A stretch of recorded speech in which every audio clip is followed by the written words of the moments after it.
you for listening to The Walt Weekly with your host, Walter Latham Sr., and co-host, Michelle Sweeney McCombs.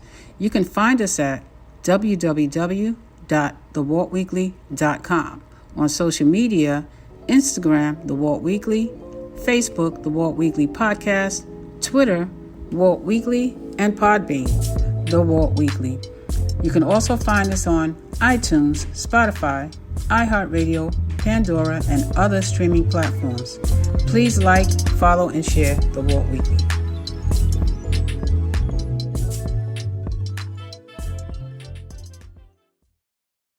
Hello all, and thank you for joining another episode of The Walt Weekly Live Friday. And I am your host, Walter Latham, along with your co-host, Michelle Sweeney McCombs. And first off, I want to wish all women happy Women's History Month. Women's International Day is on March 8th, and that's Monday, and I wish you a good one. Today's episode is Striving Black-Owned Businesses and Entrepreneurs During and After COVID-19. So we want to discuss that. And with that said, I'm going to move it over to Michelle. And how you doing, sis? Hey, I'm good. Thank you, brother. How you feeling? That shot after effect, I guess. Yeah. But, I'm hanging in there. Yeah, all that's right? A good thing. And that's a good thing. Yep. Anyway. So, we'll see about me taking that shot. So, anyway, good evening, fellas. Good evening, audience. Thank you. And welcome to the Walt Weekly Friday Live, sponsored by Beauty Blends by Ami, Soap and Love, and Michelle Sweeney Hair. Our intro and outro music is provided by Uncle Nephew. Thank you all for joining today's panel. We have Gregory Coleman out of North Carolina, CEO of Illumination. I'm supposed to correct that, right, Greg? I forgot to edit that out. So anyway, Illumination in Media and Technology and engineer at the Walt Weekly. We also have Ernest J. Robinson out of Washington, D.C., Sergeant, U.S. Marine Corps Combat Veteran, Senior Consultant at B. Ernest Leadership and Professional Consultant. We also have Stephen A. Smith out of Atlanta, Georgia, educator, Second Chance Business Funding, and credit specialist. I will post everyone's social media and websites in the chat room. Welcome to the Walt Weekly, everyone. How's everybody doing? I was about to say you was taking a little nap there. As usual. Yeah. I was about to move on, buddy. As long as we didn't get cut off. All right. So right now, today's topic is striving Black businesses and entrepreneurs during and after COVID. We could start with the questions, Walter. Okay. All right. Thank you, Michelle. Mm-hmm. I want to go to our esteemed panel now, and there's no order, but if you're ready, then you guys can, start to answer the question. Anyways, right, did COVID have a catastrophic impact on Black-owned businesses, as if we didn't have a problem prior to COVID? Do you think it made it worse, or did it make it better with the technology that we have in place now? Well, I'll start first since I'm an entrepreneur. It did at first, but as an entrepreneur, I look for things to make myself better. When we first started the podcast, Friday Lives, a lot of businesses were down, out. I believe what got everybody back on their feet, it took a while. The SBA government loans, a lot of people took advantage of it because at one point, Black-owned businesses weren't able to get them. So due to the pandemic, they were just giving money away, as long as you had your paperwork right. So I know for a fact, a lot of colleagues of mine in the industry and outside of the industry are definitely striving. We are doing a lot better. Like I believe Black Wall Street is like on the rise. So they're thriving out there now. So you don't see anything negative, Nothing negative. Everybody's advancing. They're taking advantage of improving their businesses. And we spoke about it before last year during COVID. We had so much downtime. And, what I said was, what are we going to say? What am I going to say that I've accomplished during COVID, all of that downtime. So I took advantage of it as well. I built my private studio salon because I was working, and it did impact me being an independent contractor working for other people. It definitely impacted my pockets. So I took advantage of it, and I made myself better. I grew more, and I'm growing. Well, they So always say if you force someone in the corner, yeah, you put your they're back gonna. against the Yeah, wall. exactly, exactly, Yeah, exactly. And I see that now across the spectrum. right. Especially with what do you call those the gig economy, the gig Mm-hmm. worker, uh, and I see it with entrepreneurs such as yourself. So Right. yeah, you're right. You're Yeah. absolutely right. Right. Greg, you're an entrepreneur. You've been one for a while, so I look up to you, Greg. So let me hear from you. It should be the other way around. I'm looking up I to appreciate that. Thank to you. y'all. Yeah, Uh, good. Yeah. Uh-huh. Yeah. yeah, I mean, I think a business like mine was affected initially, but I think we had to make some adjustments and go with what works as any business owner is going to have to do. You got to reevaluate where you're at and make adjustments. But I can also see that there are businesses out there that are still suffering during the pandemic. I think Yeah. There is. it all depends on what your service is, what you're doing, your level of adaptability, because the industry changes. Everything has changed. I Right. mean, so there's a paradigm shift during Right. this on how to do Mm. business, and Right. just like anything else, it's all a matter of your level of adjustment and whether this new economy even allows you to adjust. So I Right. think from sector to sector, that's definitely changed. Okay. Yeah. Yeah. Yeah. I think a lot of mom and pop stores, got affected. They got hit the hardest. Those local store businesses. A lot of businesses that were doing online shipping because of COVID. Their products were coming from overseas, China. So their distribution was really affected, really, really bad. So that taught them a lesson to order um, products in advance. I know someone that opened up a warehouse. She did the SBA loan, and she took that as a lesson. She lost, thousands of dollars not being able to ship her product out. So everybody. I'm hoping everybody just learned lessons from it and learned to move forward with what to expect if it happens again, and just take advantage of things being able to be shipped out now. And like I said, she ordered a warehouse to make sure she's fully stocked, so if this happens again, she's good for quite a long time.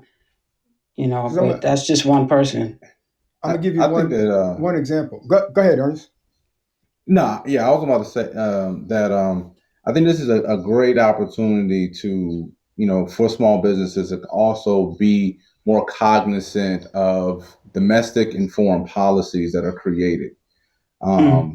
Because Hmm. when we're creating those shirts and getting those products, and they were coming from China or Thailand or Right. Taiwan or wherever you were doing Hmm. business at, then all of a sudden government changes and changes the way that we do business, and you realize how much it actually affects you. So Right. to be on the proactive side versus the reactive side of things now. So in addition to the things we're learning about our business, we need to learn about our business.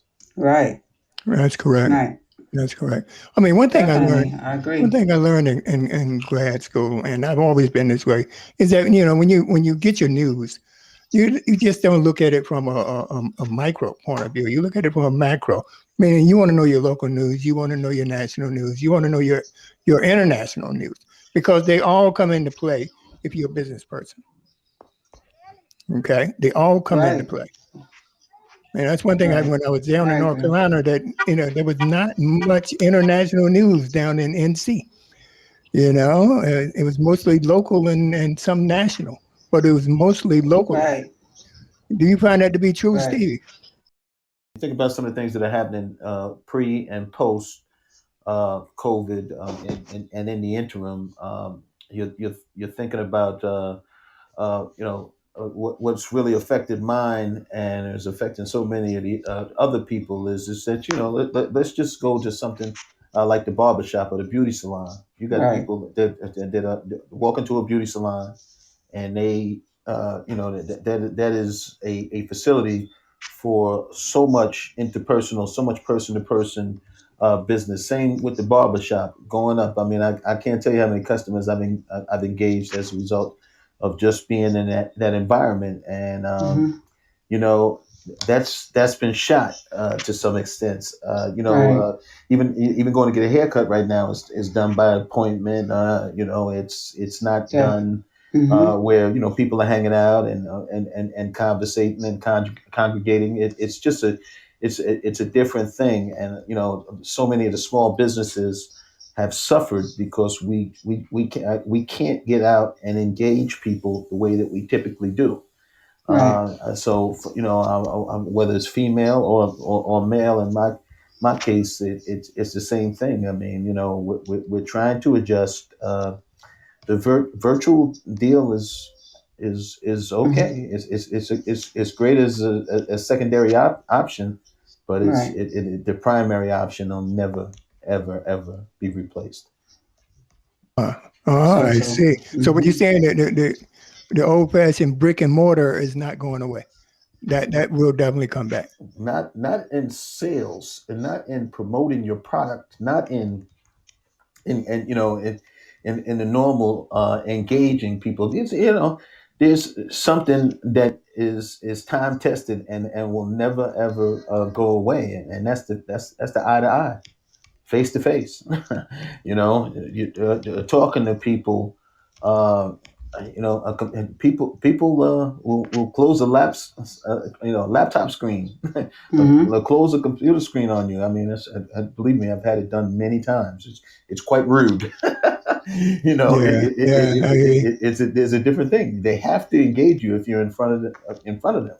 And either tell you, to get out of my face, or they'll sit there and listen until you presented your pitch, your product, or whatever it is, man.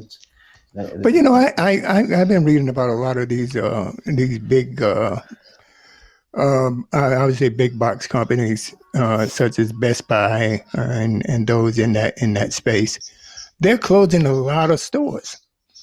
I mean, they're closing them now, even though COVID, we can see some light at the end of the tunnel, but they're going to close them anyway because, I mean, there's been a paradigm shift. Right. As Greg indicated, a lot of people prefer to just, order online. Online is basically taking over. I mean, Right. when it comes to, your neighborhood grocery store, I think that may survive. I mean, this that may survive, but where you go in the stores and you shop for, an iPad, a computer, just not, I think a lot of that is going to go away because companies see a positive to the bottom line. All right, in terms of Hmm. space, not renting, and they're saving all of that money. Right. They are. Hmm. Yeah. Working from I home, mean, you have to see that, even for me, I've worked independently, going into people homes as an independent contractor hairstylist, working with agencies.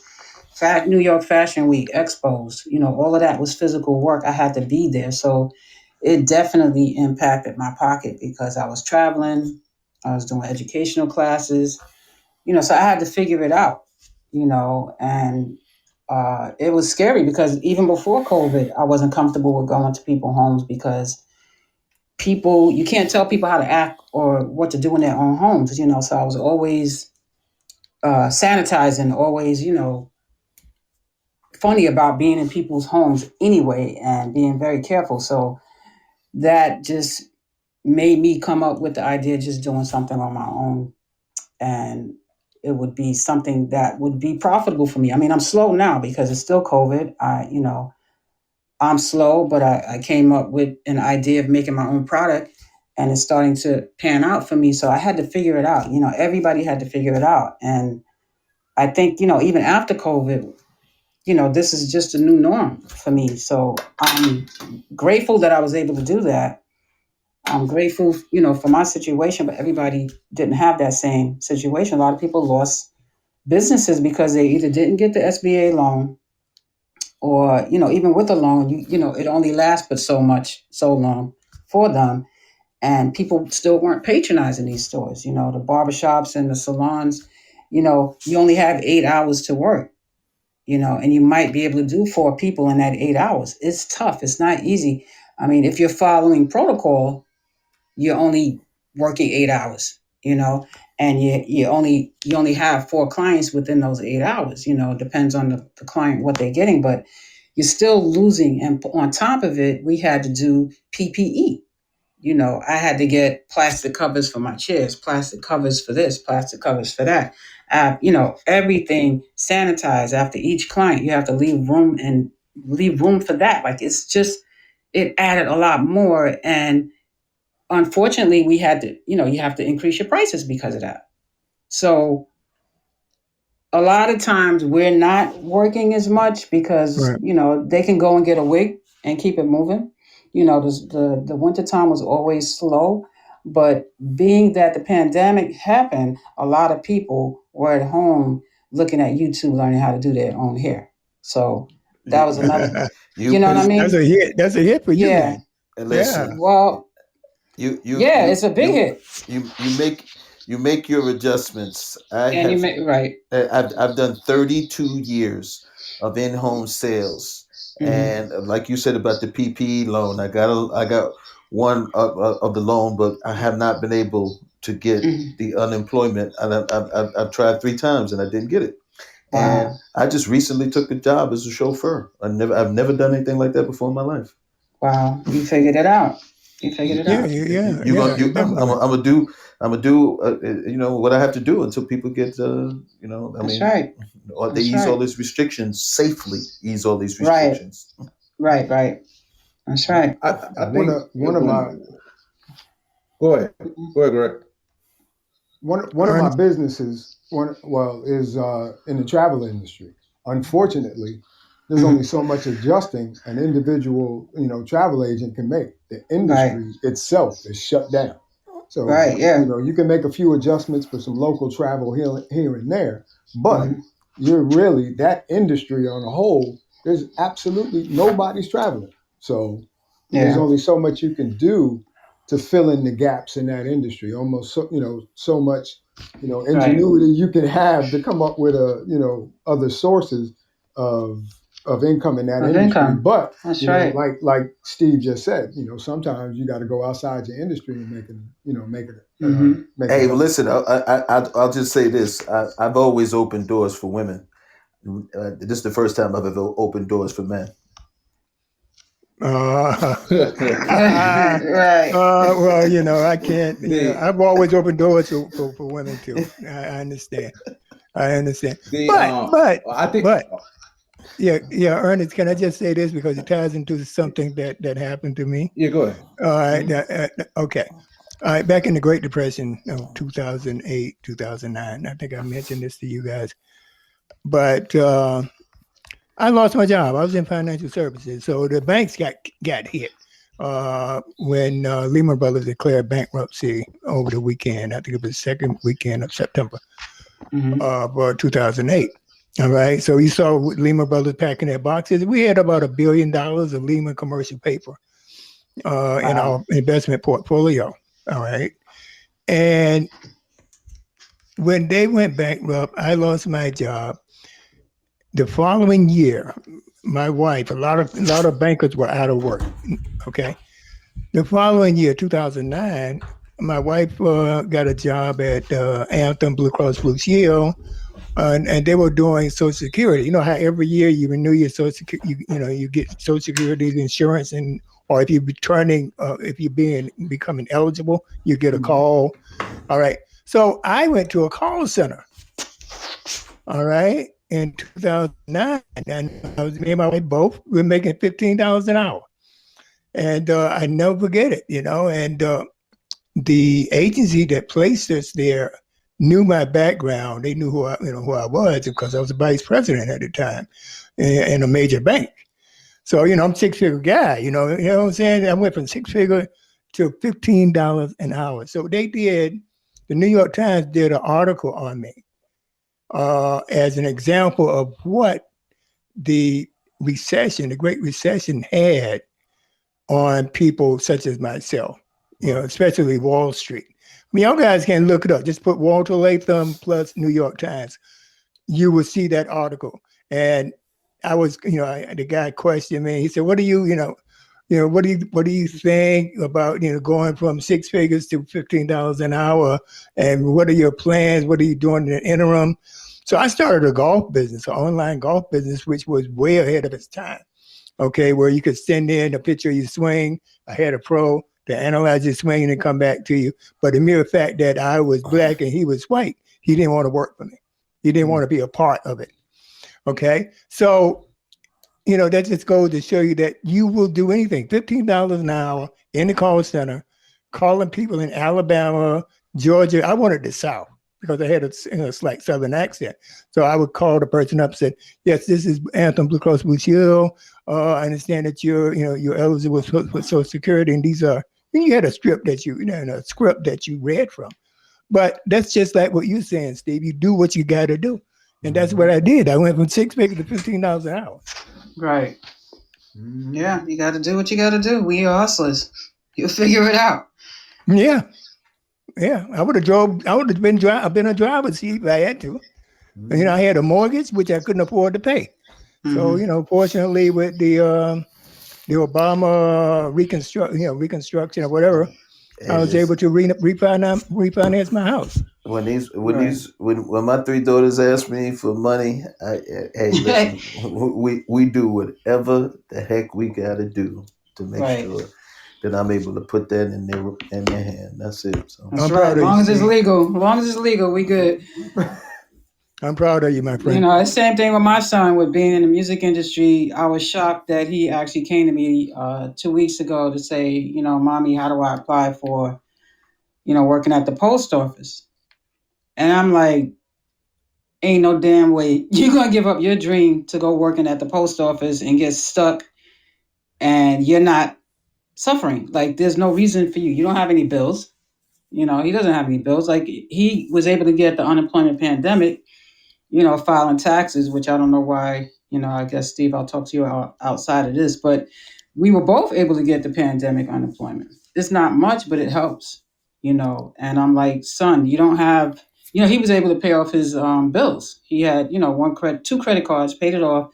And I'm like, look, I don't know, it's going to come. Things are going to come to you. Just be patient. I know you're eager to be out there and performing, or you want to make money. It's not that serious right now. Just wait. Things will change for you. And it did. He actually had a gig this week with BET, a private gig with them. So I said, things will come. Don't get stuck in a 9 to 5. But I call it the plantation, because once you get started with it, it's hard to, go back to what your dreams are, your goals are, and stuff like that. And you really don't have to. You don't have an apartment, you don't have bills, but other people do. What do they do? How do you figure it out? It's not easy. It's not an easy situation, but thank God, most people are able to bounce back. So yeah, you coming back, Steve, bigger and better than before. I have no doubt about it. They're going to open up the schools here in a few weeks. I don't know what the situation is in New York or wherever anybody else is at, but I know. I mean, Kemp is still looking for favor. He's still looking for favor. He has been dogged out, shot down. But he's still. The hold that guy still has on that party is ridiculous. And who's that? Governor Kemp? Governor Kemp. Yeah, and they're going to open the schools in a few weeks. So it's been announced they're going to open it up. So, and I'll be able to, now. The end of this school year is going to be piecemeal. It's going to be whatever, you Mm-hmm. know what I'm Right, saying? Mm-hmm. right. But all, you know, the beginning of August, when everything opens back up from a normal level, they'll start the next. Because the bottom line is that with what I do, I mean, these kids are so far behind. They've never been as far behind, Wow. and they're far behind under regular circumstances, and Mm-hmm. they've never been as far behind as they are now. So it's just Wow. ridiculous. Yeah. So you know, we'll bounce back, and until then, you know, you just hey, listen. I go out and deal with everything with a smile on my face, man. It's all good, Mm-hmm. you know. I want to circle back to Ernest. Ernest, I Yeah, apologize for cutting you off earlier, but please. brother, you good. No, you good. No, so no, I mean, so the conversations, I mean, is flowing the way they needs to, right? So it's natural and it needs to be that way. But like for example, for now, I understand Michelle sharing your story about your son, but for audience that are listening, like I work a regular job, Right. and I'm an entrepreneur. And Right. what I will say to people, especially for those, and especially in this times right now, if you don't have a network or a village to being able to help you independently pursue your dreams, there's nothing wrong with having a job, Right. so long as you keep the focus on what it is you ultimately want to do. So if it's if you're able to generate that revenue, please continue to do so. However, also for all the entrepreneurs, whether you're working a job and doing entrepreneur or you're a full time entrepreneur, the way that we do business is completely going to change. The the optimism of being able to reopen is one thing, Right. but the science with the number of variants and mutations, the hesitancy when it comes down to vaccinations, the lack of questions, the individuals who are reducing the restrictions too early Mm-hmm. may Mm-hmm. wind up, thwarting the actual effort of actually being able to safely reopen, because Right. that we may wind up having an additional surge, which will further complicate things. Um, Yeah. Go ahead. Yeah, go ahead. No, I'm agreeing because I feel the same way. I think they're rushing. They're rushing it, and because there's an issue with people getting the vaccine. Hard to get an appointment, and people that don't want the vaccine, and Texas in particular, they don't want. They want to like stop wearing masks. Yeah, I can't yeah, breathe. I yeah, can't breathe, but you can wear a damn white hood. You KKK. yeah. Like, come Mississippi on. too. Mississippi Yeah, also. you can wear Yeah. you can wear your hoods, but you can't wear a damn mask. So you have the issue with people not wearing the mask. So I feel that if they open up too soon, like New York with the teachers stuff, the teachers are fighting it. They're going with the union going back into the classroom because they feel like we're not ready. Lyle's job when the No, pandemic first happened, he's working from home. They figured it out. His job told him, and they knew from day one. They already know what's going on. It's going to be shut down for 2 years. So I don't understand why right. they're even Mhm. rushing to go back because one, a lot of corporate America in particular, they figured it out. They're saving a lot of damn money from paying office, air conditioning all day, paying for rent in a building, with corporate America. They are saving tons of money. And guess what? We're working from home and our freaking bills are going up. Yeah. Yes. I mean, yeah, there's people that definitely making money right now because, yeah, my heating bill or gas bill, light bill, everything Yeah. is a whole lot more. I'm telling you, because you're at Um, home, you're using more. So I really feel that that they're rushing it. I think it's gonna be another surge. It's definitely gonna be another surge. That's just the way I Oh view no, it. Well, I mean, so there's no doubt, no so what doubt you're that. saying is that my shot won't mean anything?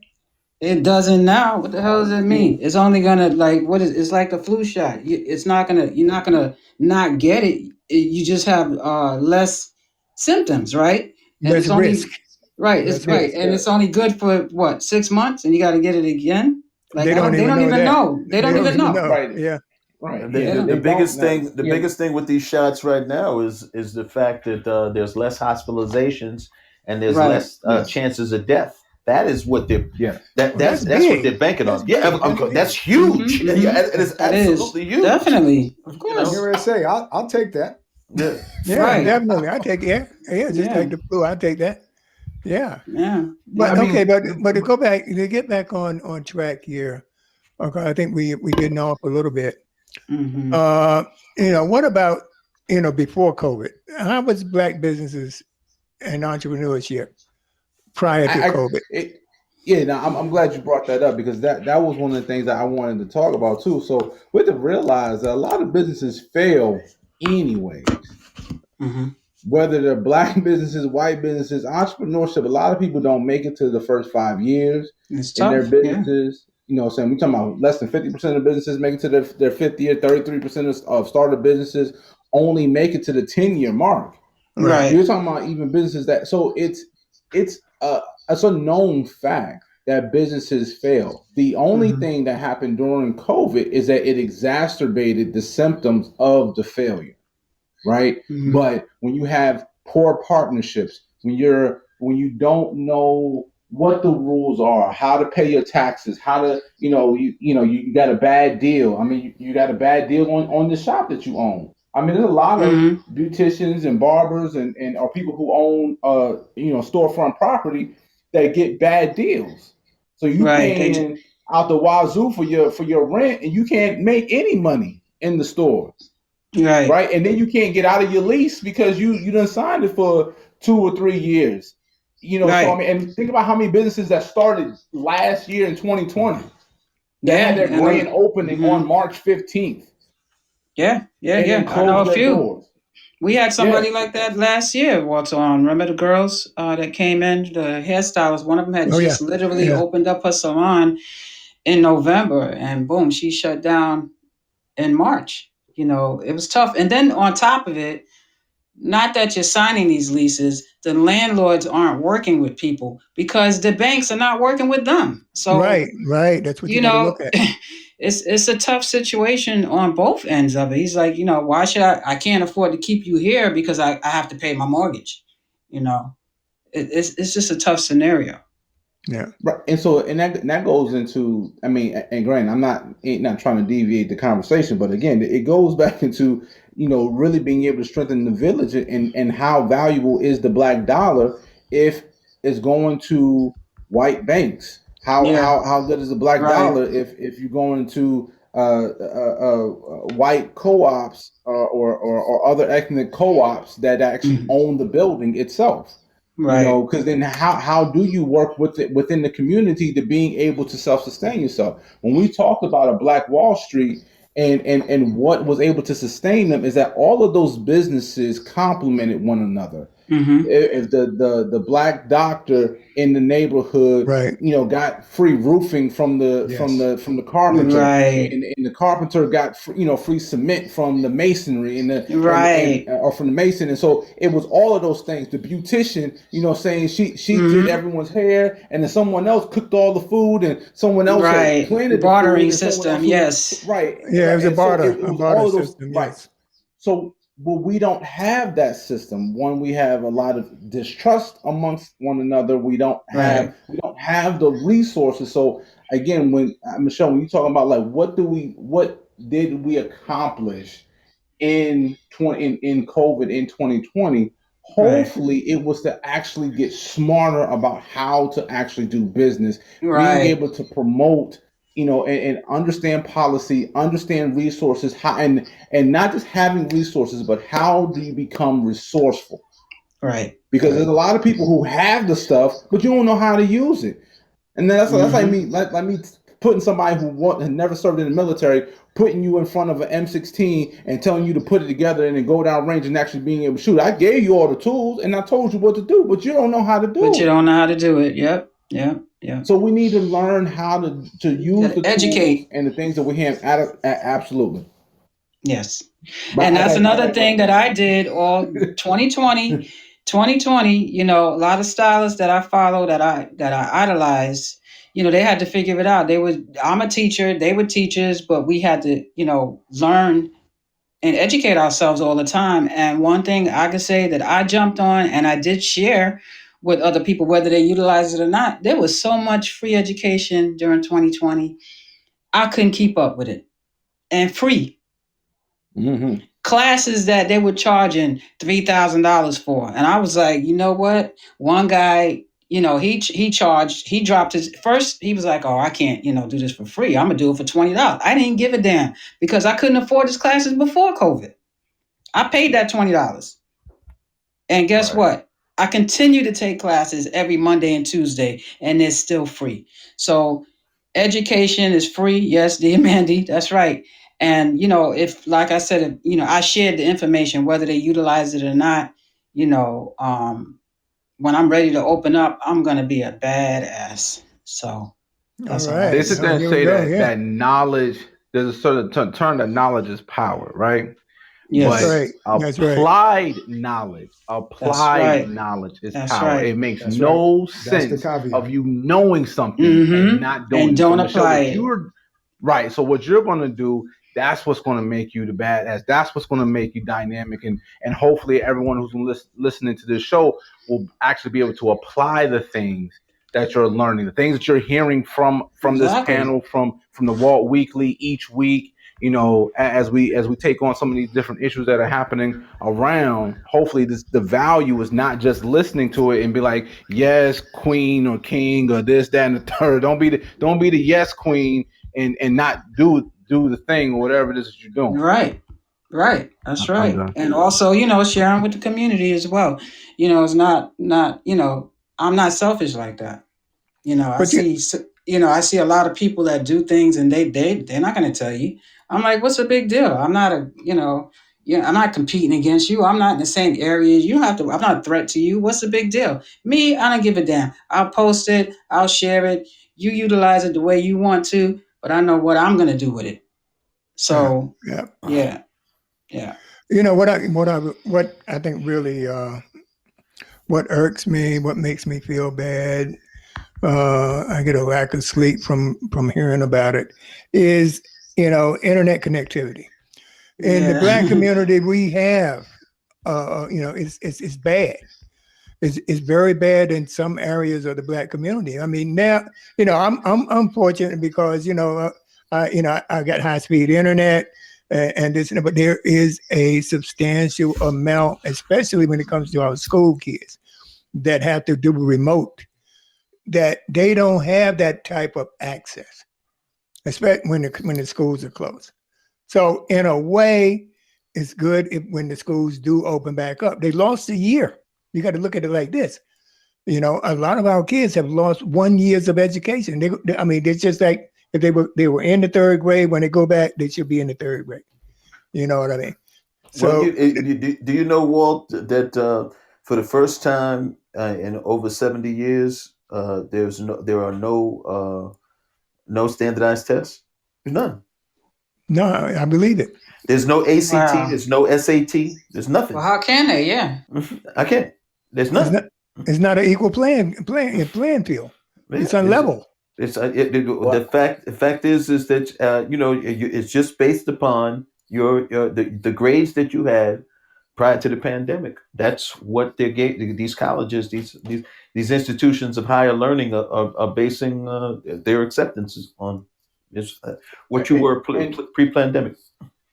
Well, and they just and want to to push be you through. Now, don't forget. Now, a lot of these schools, they just want to get rid.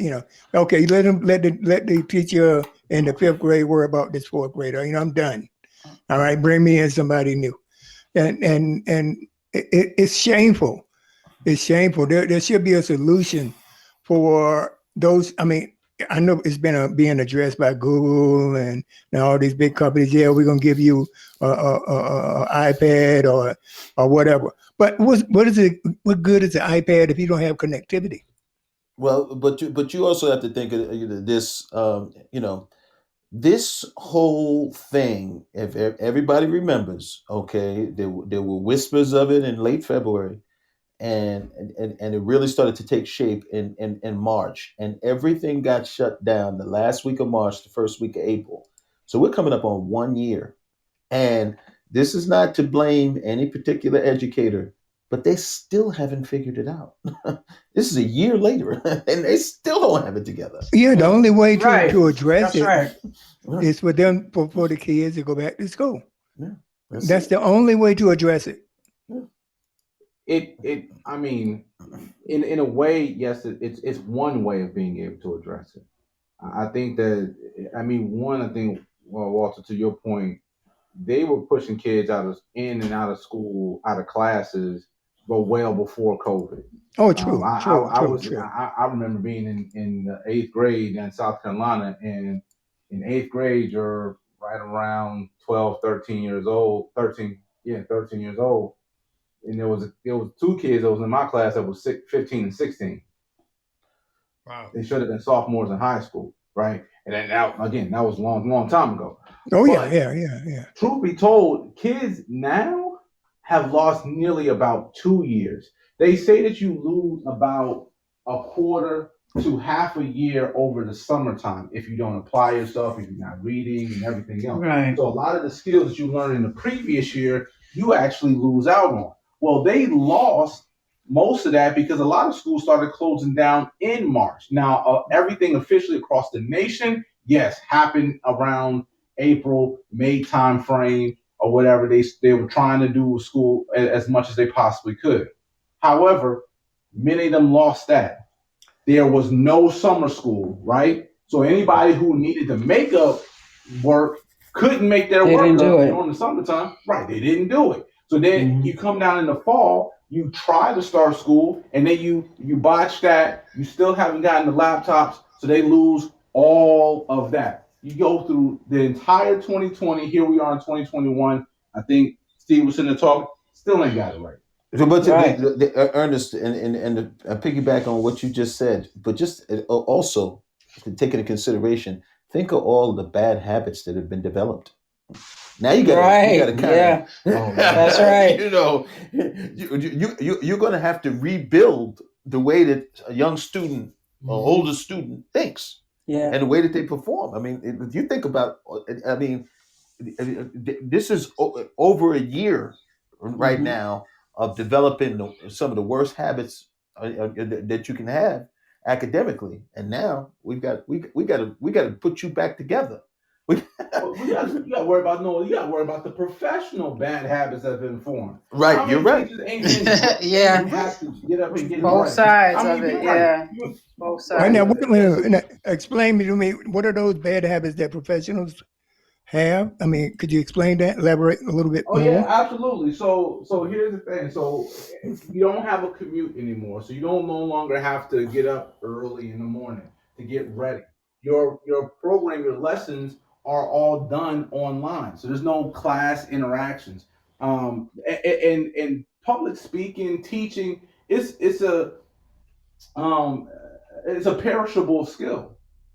So if you're not constantly doing some of these things at workplace and B, those things perish. But again, the disciplines of planning, the disciplines of getting to work, the interactions with your colleagues, your peers, the collaboration. There's a lot of things. I mean, just your professional dress. I mean, Right. the kids, yeah, the kids are going to have theirs, but a lot of adults in their professional lives Right. share the same things. And the only thing that's different between the kid and an adult is the responsibility and the age. And sometimes a lot of we're adults all don't even have that much responsibility. Right. we're all Huh? creatures. We're all creatures of habit. So I'm definitely with you on that. We're creatures of Yeah. habit, man. Okay. Okay. All right. I have something else I was thinking about is these influencers, the people that are online. All right, and it's an influx of minorities. I mean, forget about it. I mean, they're making money out there. They're very creative, hardworking, and they're using application development, and they're doing a lot of different things that are new. All right, so they're being exposed to technology. So, is there a silver lining to COVID for us going through this pandemic? For all these people dying, did they die in vain? Is there a silver lining here? I think there's a silver lining in the fact that we've all been humbled first and foremost. I mean, a lot of people include myself, took advantage. I mean, excuse me, took for granted all the things that we have available to us. I mean, and I don't want to veer too far off, but I've been over to Africa. I've been over to Asia, and I've been in some places where there's no internet, where there's no computers, and where there's no, things that we consider, normal, but to them it would be a luxury. And the fact is that they're not missing it the way that we're missing it. They're not, because they never had it in the first place. So the pandemic has really illustrated, what we have. We just can't take it for granted. We have some things that others don't have, and we have some restrictions. The one thing I will say, United States is going, 100% at it right now. And President Biden has said that by the end of May, we're going to have all the adults and most young people vaccinated by the end of May. He's gone so aggressive. But I was listening to a panel of health professionals. They said there's 130 countries that don't have a dose of vaccine in their country. Wow, really? Yeah. 130 No, I countries. heard of that. I mean, 130 countries. they're pushing, they're trying to put some. Right. I believe it's And they want to by the open up. UN. I mean, come on. Well, another thing about it is that, okay? Do you know some of these people that would like to come to America, or Yeah. some of us that want to travel to these 130 Right. countries? How's that Exactly. going to be done? I mean, so it is said that the United States is the richest country in the world. It's said over and over again. I've heard that basically my entire life and things of that nature. Yeah, Well, and, I ain't and, see none of that. I'd love to see the fruits of that labor. we have access to so many things, but Yeah. look, there's so many countries that have nothing. 130 Yeah, countries. true. But I mean, that doesn't withstand. That doesn't change what I'm asking. I'm asking very, very direct here. Do you think Yeah. there are any benefits from COVID-19 because of, let's take for example, Michelle. Let's take for example these influencers on Instagram. Let's take for example these independent film producers that release to what they call web films. So I think we've all is there a become silver more. lining? I think we've all become more computer savvy. Can we agree on that? Oh yeah, Hell yeah, definitely. yeah. You're forced to. You have no choice. That's why. I mean, you had no choice when you were You know, working. I mean, it you're depends gonna on be the a type of work hermit. you were I mean, doing. you'd be surprised how many people Yeah, I do know that don't yeah. have computers and don't Yeah. have And internet. They didn't want still in the one. damn dark and don't want Yeah, one. and didn't want know? one. Yeah, Right. but I mean, I still, if y'all But guys I could hear where answer my you're coming question from, on that, Walt. right? I hear what exactly what you're asking. I think there's a silver lining, and you talk about people in certain creative industries Right. and internet influencers. We are talking about such a small percentage of the population that will gain, financially from that. For the most part, some folks might get better. A lot of folks might get better at going in the backyard and doing their own small YouTube videos and TikTok videos. But how many people are going to be able to monetize that it makes a considerable difference in what they bring home to their kids? Yes, the possibilities are there, but it's the same as anything else. Who's going to excel at it to the point where they see the financial gain from it?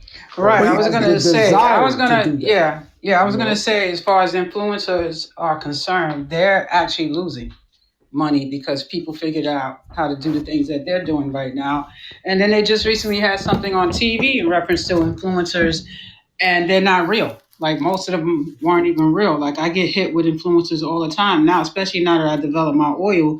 They're sending me messages. I'm getting all these crazy messages saying, "Oh, I could promote it for XYZ amount." Yeah, I've seen those. I don't need you to promote my product. I could promote it myself. I could, Yeah, I figured out that the software that they use, I took Instagram classes. You know, I'm just not as aggressive as they are, but they are losing a ton of money, these influencers, because people figured it out. Yeah, but there are influences in other areas that don't necessarily call themselves influencers or they Right, get right. That labeled yeah, influencers. yeah, There are yeah. I just people use that that as that an making a example. difference in society. You know, there's that, you know, initially during the pandemic, everybody was looking to folks to encourage them. And they were able to profit off of that encouragement. They were looking for people to teach them different skills.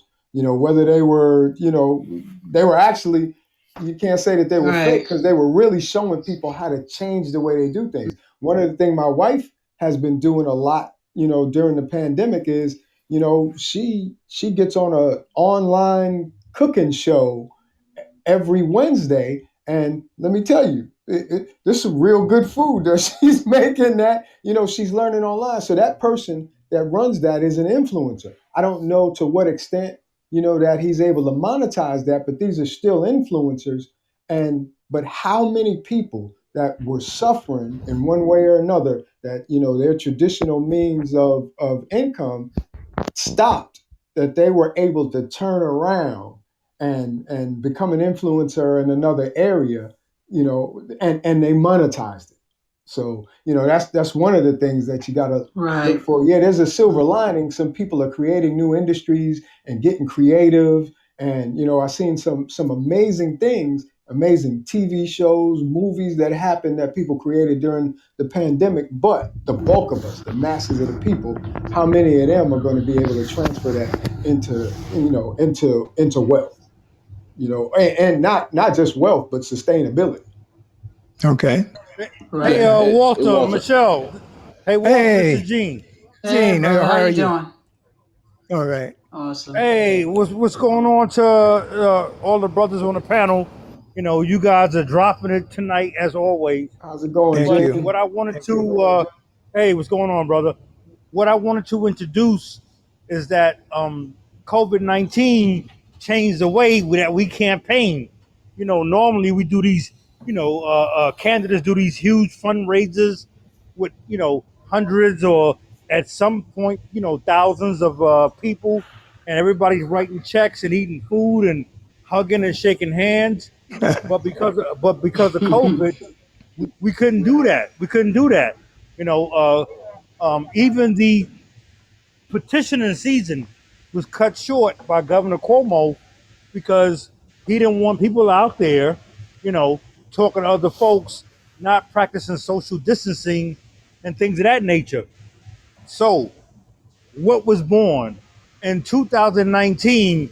Absentee ballots were basically in its inception in New York State, but it really took hold in 2020 because people were forced to vote absentee, otherwise risk the fact of going to the polls and being exposed to COVID-19. And I'm telling you, I could tell you as an absolute fact, hand to God, on election night, June 23rd, I was in second place. I was down by 43 votes. And because of absentee, I registered almost 800 votes off of absentee balloting, and that was the boost I needed to push me to victory.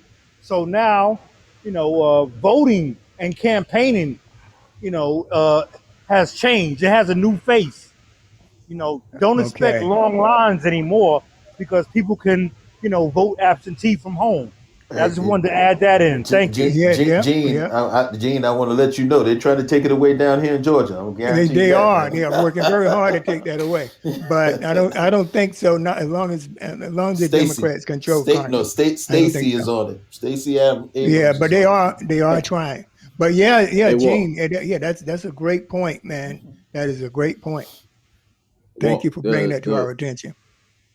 the one of the questions, part of the question that you had asked is whether or not will everyone who died during COVID-19 have died in vain, Right. and as part of what it would be that silver lining. I think a Right. part of the that answer to that question is to really reflect on everyone who has died and sacrificed throughout our history within our community, and whether or not have we served them and was their deaths in vain. So to Gene's point about the way that we vote, for everyone who died during the civil rights movement and every voter rights, and to get the Voter Rights Act the way that it is, did they die in vain? For all the first business owners, the first in the first black business in, whether it was a Little Italy, whether it was into a normally white area establishment or whatever, did those individuals, did their efforts go in vain? Have we served our country? Have we served our community best by being able to share information, to being able to tell everybody what our, our peaks and valleys are, and how to being able to get it? Are we sharing wealth? Are we sharing knowledge? Are we applying knowledge?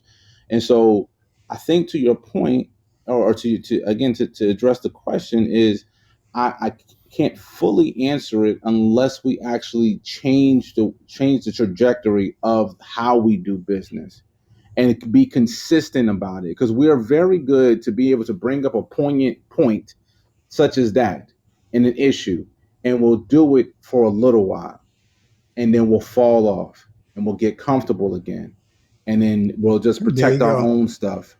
And so then therefore your answer would be yes, there would be in vain, because we won't adhere to the things that we need to do every single day. I mean, all the individuals who don't get the opportunities to go through, to lose a business or to gain a business or to learn something new or to whatever, because they're not here anymore.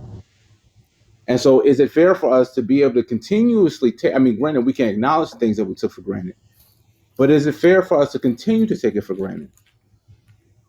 Yeah, And yeah, so, yeah. That's yeah. So yeah. how do we? All right. So how do we transition now, moving forward? So again, take, and again, the platform that you have is phenomenal, and I think the very natural formulation of our conversation, our different experiences, to bring able to bring this together and hopefully kind of make it, kind of break it down. We say in the Marine Corps, break it down Barney style for the masses of consumption. But again, apply the knowledge that everyone's going to get from it. Exactly, exactly. And I Mhm. agree with you. But then that's a segue into what I have next. And that is, do you think that the rate of creativity will go back to the way it used to be, to the 9 to 5 job? All right. Do you understand what I'm saying? What I'm saying here, let me explain that. Let me try to unpack that a little bit more. Is right now you have a lot of people going online creating apps. They're going on Instagram. They're going on these social media sites, but not just social media sites. They're creating businesses, B2Bs, business to business type work. All right. And then you have your gig workers and all this kind of stuff. All right. So when COVID, I don't know when, or maybe 2 years, like I heard earlier, when it's over, do you think that we will revert back to the 9 to 5? Because working for yourself is one of the hardest things you can do. I started a few businesses in my life, and I tell you, it's the hardest thing you can do because you're always thinking, you're always planning, you're always looking at strategy, tactics, and all this kind of stuff. Do you think, and I'm going to address this to Michelle, do you think, Michelle, that once the pandemic is over and we get back to some type of normalcy, do you think you're going to see a pullback of people that have ventured out there now, all right, and to create? Do you see them pulling back when they can get a job and enjoy a paycheck? You see I that don't. pullback? I don't think so. I think this is just something for us to look forward to. That is change for us, for people that have been wanting to stop their 9 to 5 corporate America, quote unquote, job that they hated. They really hated. And it, like I said before, it just put you back against the wall where you were forced to. come up with something. And I know someone that was in corporate America. She came up with her own products and she's doing phenomenal. I doubt it if she goes back, if it's working for her and everything is male. People want the product. It depends on your product that you have, because I'm a salon. Anybody can go to a salon and get their hair done. But each person is different. I specialize in certain things. I have, my clients like me for whatever reasons they love me. And, it's if you have the clientele, if you have the product that's going to serve the community and your clients, I think they will be successful. If you are a 9 to 5 or working in banking, you've been working at home, it's easy to go back. You can't say, oh, I'm not going back to the office once it's all over. This is your job. They're going to Now I'm say, talking about the well, people that have moved over to the technology, the technical if they moved part of it. over to the technology, I doubt it very much if they go back. I doubt it. Why would you if you're going to be successful now? I think they'll continue to be successful, especially with the marketing, the tools that they're using, the creativity that they have. Why invest so much time and energy and money, because it costs money to do some of these things, into doing something that is just temporary? I doubt it. Like if you're a black business, and Walter, I've been doing this since 9/11. Independent. Yeah, I know you And have. I know you have. Yes. and Yeah. I've always struggled to go back to Wall Street. I've always struggled that, and I've gotten depressed over it. I've caught anxiety attacks over it, going back. I have a different situation. I have my husband, but still, there were times that I wanted to go back to work, and I said no. I refuse because I know I can do it. I You know I know, can do it. the thing. Okay, today's March 5th, and we just went through the shortest month of the year.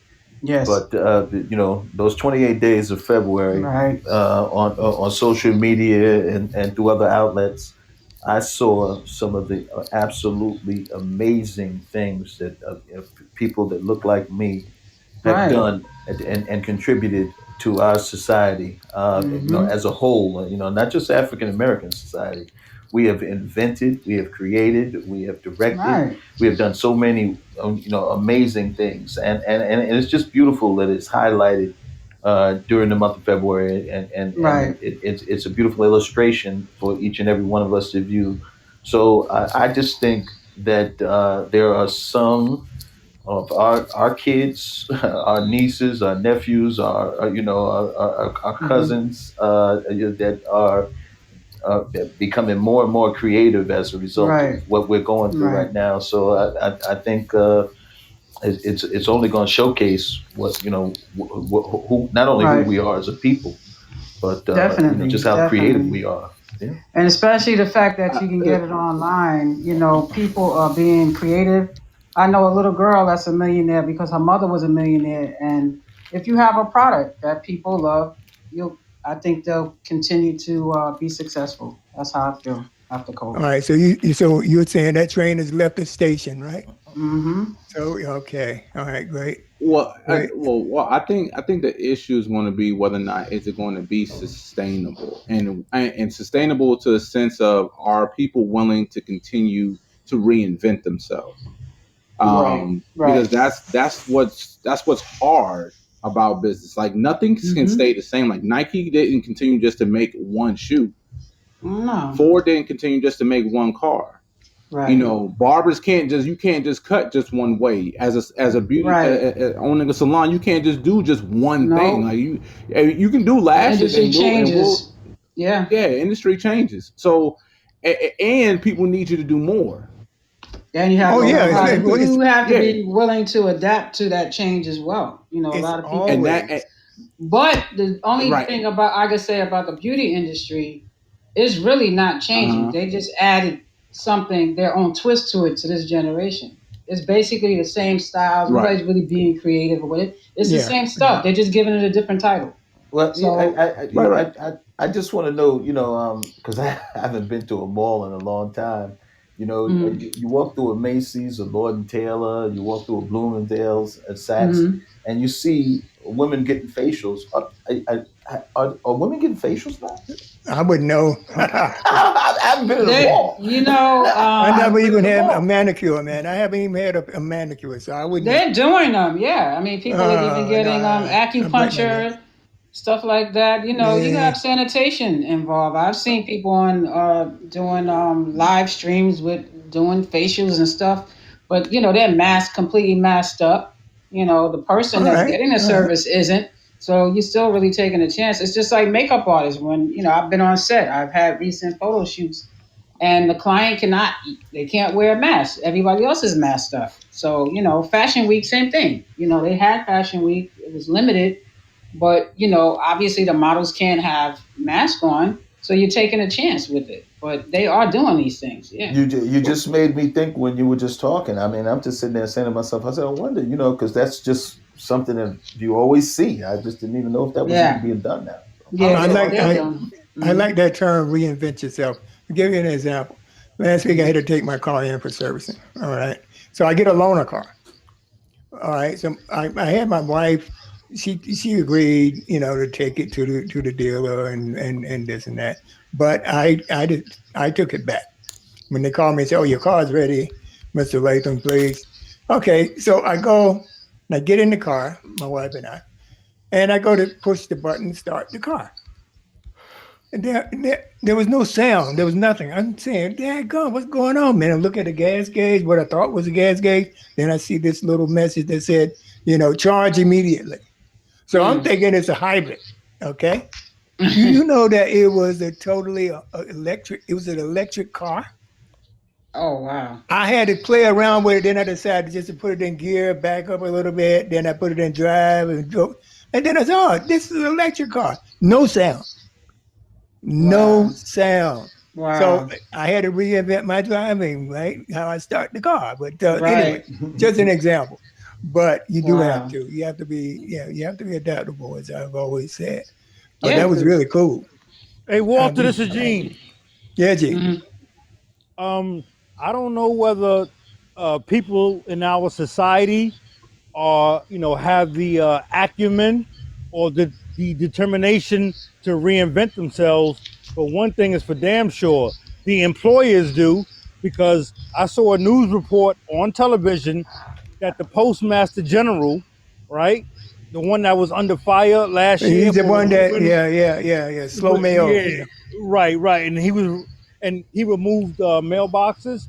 He's offering early retirement to all non-union workers because he wants to shrink the amount of employees with the United States Postal Services. So, Wow. if you've been a mail carrier all of your adult life and that's all you know, and then somebody tells you either retire or we're going to fire your ass, you're going to have to find a way to reinvent yourself.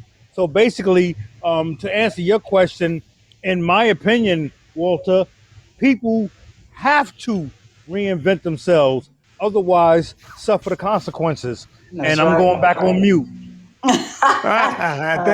Thank I you, think Jane. I really appreciate that. I mean, you really make a point, and I made this point to my kids in another way. I think it's synonymous with what we're saying is that if you don't adjust, you don't survive. And that's basically what that boils down to. At its I, lowest level, I Sink think or you swim. must adapt. I think Gene makes some good points. We gotta ask ourselves a big question during Yeah. this pandemic. In order to keep things going, like they are, in order for this to sustain the creativity and things of that nature, have during this pandemic, have we built people enough? Because that's really what it comes down to. It could be innovation in different industries, but have we built the people enough to keep them hungry? Now we talk about what some go-getters do, but what about the masses? Are the masses ready to be innovative and shut the door and leave the 9 to 5 behind? Or how many folks are going to be more than happy to go back to the security and the safety of that 9 to 5 job and to have that what was some people see as a guaranteed paycheck? I mean, I Well, know a lot of us you- go get it, Right. say that we're gonna keep, Right. well, I don't need the boss and this, that, and the other, and blah blah, because that's how I feel. Mhm. But but I there's a can tell you whole this. lot of folks that I, are going to go back and take that job and be cool with it because that there's a sense of security Right. and Of course. everybody and you wants to got get your back. 401k. Yeah, yeah, And You they know know, you need a job. They know your personal life. You yeah. got a mortgage. You got 100 kids. They ain't going. They like, oh, they're not How going many nowhere. people can't wait to go back to the good old days? Right. And since Make for the last America great year again. everything's been topsy turvy, they want to get back to what was normal. And it takes the ingenious and the people with with that get up and go and push and the creativity. And yeah, there's a lot of us out there, but those are the only people that don't care. There's never going to be any more normal, but there's a lot of people that are not built up to the point that they're gonna move forward into what's new and what's strange. They're gonna stick to what was safe and what was old. I agree. Right. But I agree. if you're a change agent, and I've been in situations, wherein you put in a new system and you got people that have been on that particular job or that function for 20 years and they're used to doing a certain thing. Every day they walk in, boom, boom, boom. Okay, I'm doing this, I'm doing that, and boom, All right. So when you put in a new system, you have to go to the end user, and I call them end users, and you tell them, say, okay, this new system is going to do this, going to make your life better. What you used to take before, it used to take an hour or 2 hours to do, you can do it in 15 minutes. Oh Lord. I mean, they would cry. They not literally cry, but they would be arguing. Why do we have to have this? Why? But that goes to show you that, being a change, an agent of change, you got change. You got people that resist change. They don't want things to change. Just like you said, they don't want things to change, That's right. and Yeah. that's the majority of people. They like it I like it got is. another question though for you, Walt. Should we shame the folks that don't want to change? That want to if you were doing a job for 20, 25 years, you want to go back and you're great at it. Some folks want to go back to what they were great at. They don't want to now learn something new. So do they deserve our shame or do they deserve our support? I think they Support. deserve education. They deserve education in the Oh, sense I was that definitely. gonna they say, have to yeah. learn. Mm-hmm. They have to learn that change is inevitable. Nothing remains the same. Nothing. Nothing remains the same. Greg, I can give you a perfect example. Remember when we were at Citibank, right? We started the Definitely. municipal bonds, municipal Definitely. bonds. Hmm. All of those people stayed. I mean, you left, I left, a couple other people had left, but I'm still in touch with these people. You're talking 30 years. Hmm. And they stayed in the same position. They were like, Hmm. "Oh, you're always so lucky with a job." What the hell does luck have to do with it? I took the classes.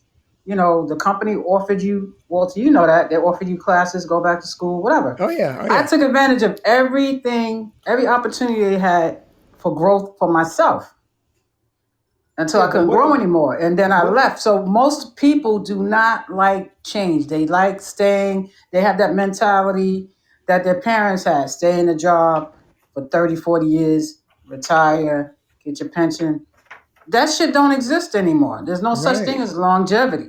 Yeah, but That's right. what I'm saying, Shell, is before the pandemic, we had a certain certain percentage of people that that were the go getters, that'll get out, the Mm-hmm. innovative, the changers, like Walt Right. was saying, the change agents. Now, after COVID, has that percentage of people that were like that necessarily changed? You still had a certain amount of people before COVID I that think was it's more perfectly now. willing. Yeah, yeah, but is it enough to shake the scale Hmm. of people? A lot of people, like I said, can't wait to do what they were doing. Right, right, right. Well, Yeah. first off, if you're not speaking, please go on mute because I am getting a little feedback. But to your point, and that was Greg, right? That was speaking. Mm-hmm. Yes. Yes, I Yeah. get you and Mhm. Steve mixed up. Y'all got similar accents, uh, which I should know now. But the thing is that people that resist change, they lose their jobs. eventually, because a lot of times when you're trying to implement change, you want these people to learn new things so that way they can continue to contribute. All right. If they don't, then they get laid off, and then they will never make the amount of money that they made while they were in that particular position. All right. So we have to tell people that when it comes time to make a change, adapt to the change, learn the change. If your procedures change, you learn those changes and you implement those changes. Otherwise, you're going to lose your job. That's just the way life is. I mean, that's corporate. I can speak to corporate It's America all that day. corporate bullshit. Yes. Right? But the good news is, I was reading a study that 30% of Black graduates that graduate college, 30%, they walk away with that bachelor's. They're not going to corporate America. No. They're going into their own businesses. Right. 30%. Now, to me, that's a big number. All right. And number can only grow. That number can only grow. And it's so many of them that certain large companies, they need that input from being diverse. So if they lose these points of views or these viewpoints from a diverse group, it hurts them. It hurts their bottom line because they need these people. I'm so happy. I'm very happy. I hope that trend just grows and grows and grows and continues. So Ernest, what do you have to say? You have anything to say about that? Have you heard the same thing? No, Ernest? actually, yes. Can you hear me? Yeah, I can hear you now. Yeah. No, I hadn't heard of that particular study. I'm just curious as to see how it will actually play out. I'm with Greg. I think there's a number of people who have it in them.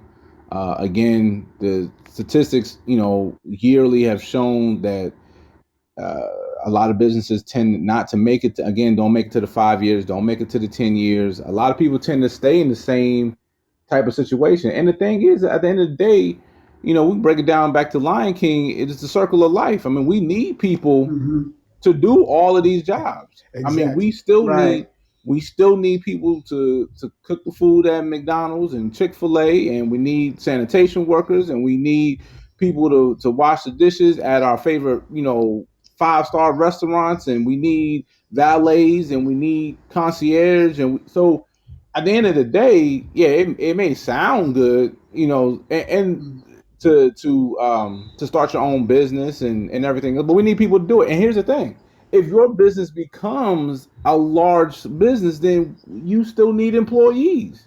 Right. There you go. So you right. So it's one of those things that we need everybody to be the greatest in their particular skill sets. I don't think anyone should be shamed. I think the question was, should they be shamed? No, I don't think no one should be shamed about going to work, doing their 9 to 5, because that may not just be their interest. And you got a lot of people out here trying to fake it, trying to do something that's not them. Oh yeah. Yeah, I agree.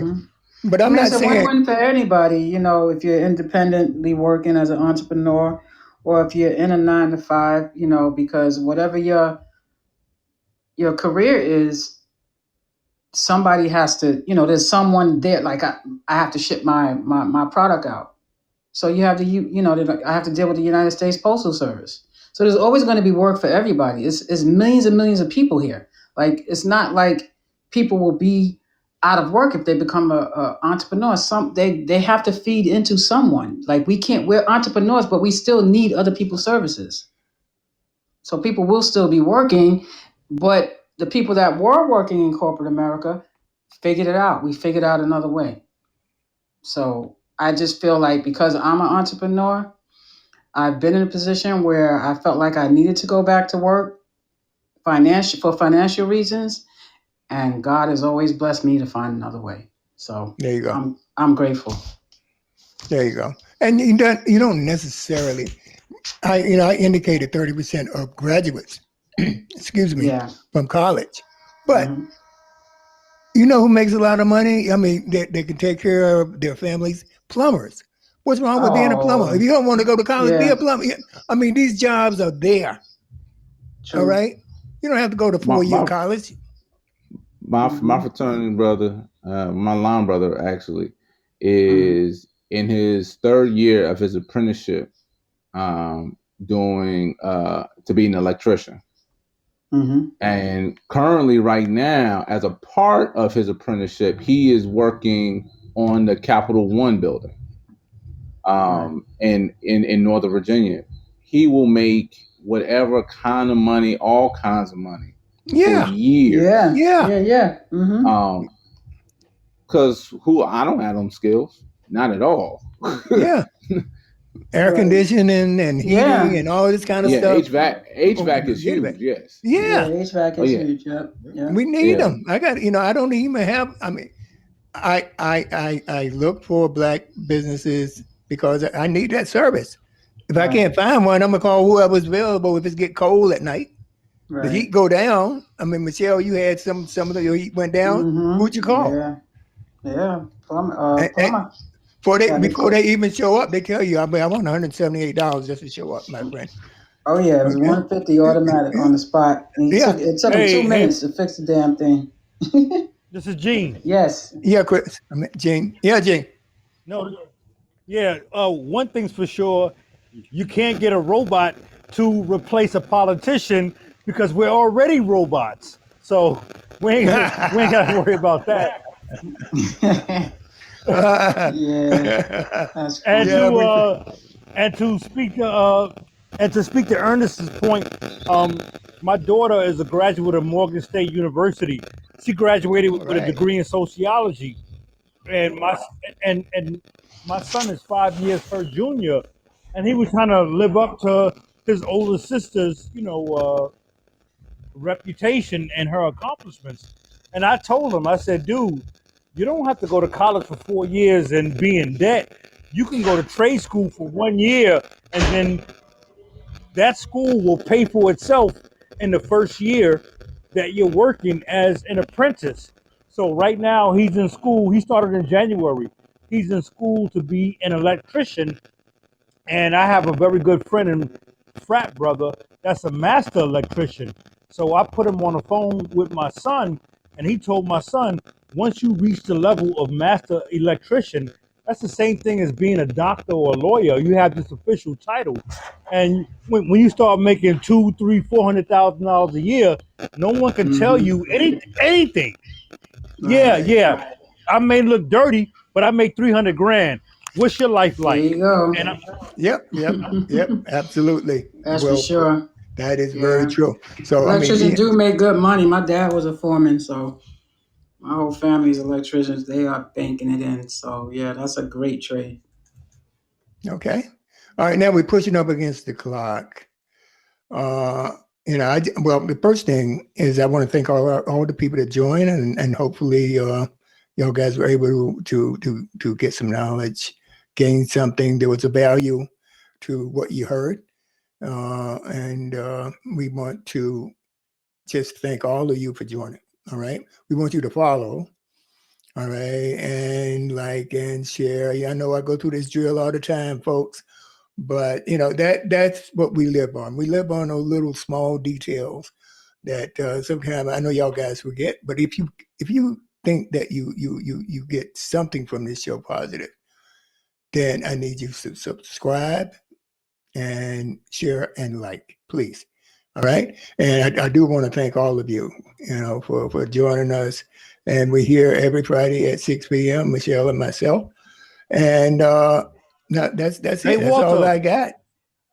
Yes. hey Walter, do you want to Yes. tease the listening audience with the guest we're gonna have next Friday? Oh, You okay. got Go it. ahead. Go You ahead. got You it. got it.